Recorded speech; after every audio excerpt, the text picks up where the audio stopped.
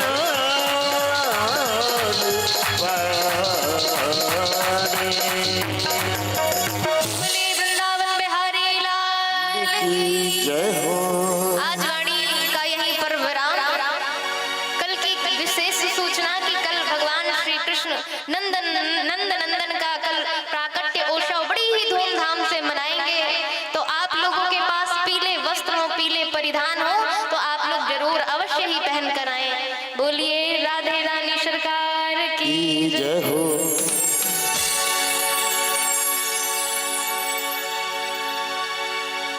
हमारे यजमान जी मंगलमय आरती के लिए खड़े हो जाएं।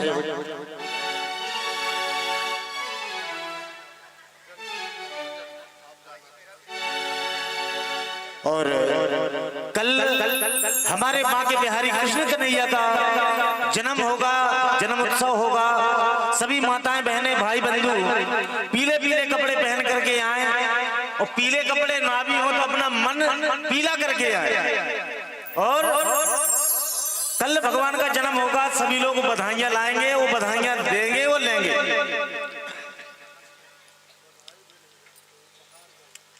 अच्छा उपहार गिफ्ट लाएंगे भगवान के उसमें। और सोना चांदी सब चलेगा। तो अधिक से अधिक और आप लोगों से विशेष आग्रह है, आप अपने साथ कम से न कम 3 लोगों को लेकर के आए। जितने लोग सुन रहे हैं वो अपने साथ 3 लोगों को और लेकर के आए।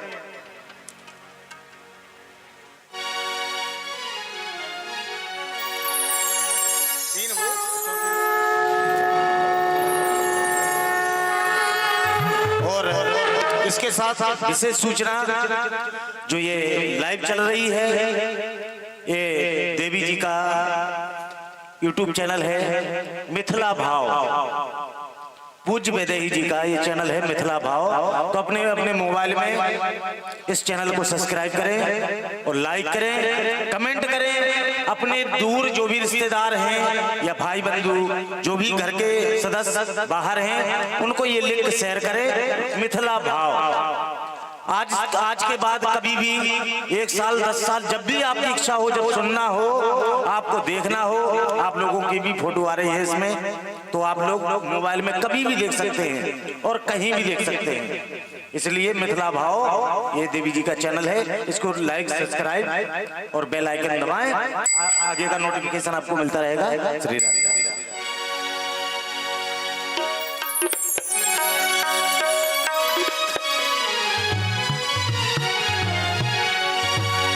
राधे।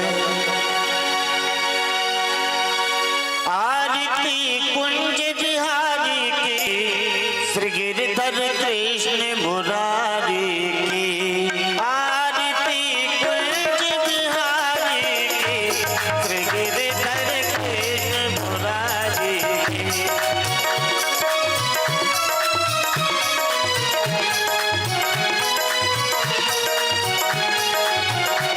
गले में बैजंती माला, बजावे मुरली मधुर काला, श्रवण में कुंडल झलकाला, नंद के आनंद नंद लाला, गगन सम अंग कांत काली, राधिका चमक रही लाली, लतन में ठाड़े बन मारी, ब्रह्मर्षि कस्तूरी चंद्र सी, ललित छवि श्यामा प्यारी की, गिरधर कृष्ण मुरारी की। आरती कुंज बिहारी की, गिरधर कृष्ण मुरारी की।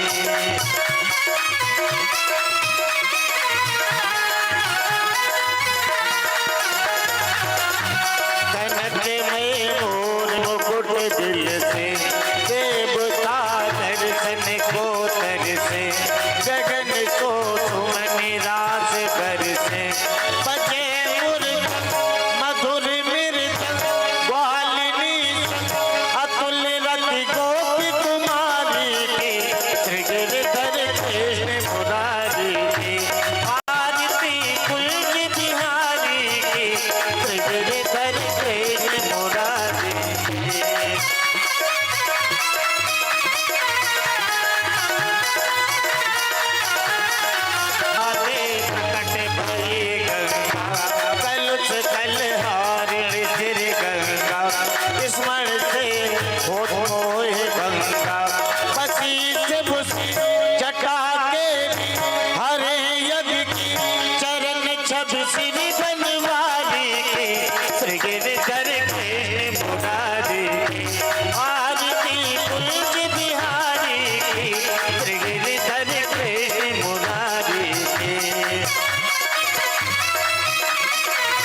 चाहो जिस गोपी ग्वाल दे हसत मृदु चांदनी कटक भो तेल सुनो दीन भिखारी के गिरधर मुरारी आरती कुंज बिहारी के गिरधर मुरारी आरती कुंज बिहारी के गिरधर मुरारी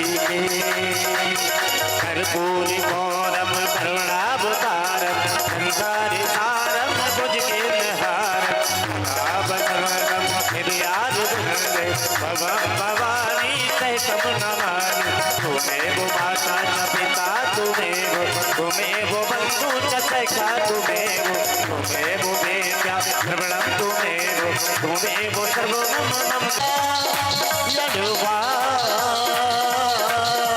सुदे